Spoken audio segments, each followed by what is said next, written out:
What's up, YouTubers? Johnny DIY here. Today I'm going to be showing and talking to you about silicone caulking and the difference between acrylic latex caulking and silicone and how to apply it. A couple tips and tricks. If you guys are new to this channel, consider subscribing. I do a lot of DIY how-tos and automotive.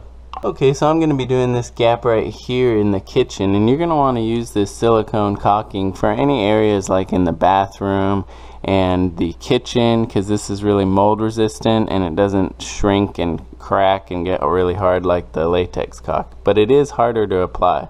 The first thing we're going to do is we're going to clean the area we're working on really good. I'm using some rubbing alcohol, but you could use bleach. You'd want to make sure that dries after you use that. Denatured alcohol or some acetone. Going to clean it really well, because if you don't clean it, it's just going to end up getting moldy really quick. Make sure you get all the old caulking off as well. You want to cut your tip just to what the size you need it for what you're applying it to. You don't want to cut it too big. Next, we're going to run a nice even bead, and you're going to want to try and get this as best as you can on the first go, because this stuff does not tool like a regular latex caulking. So you're going to want to just try and get a nice bead going.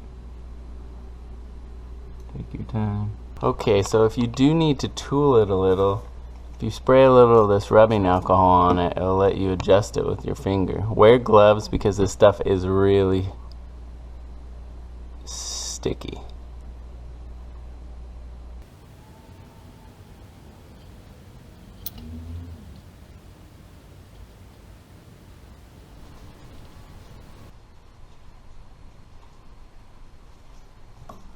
Alright, so you're going to want to make sure this dries at least 30 minutes before exposing it to water if you get this 30-minute water ready.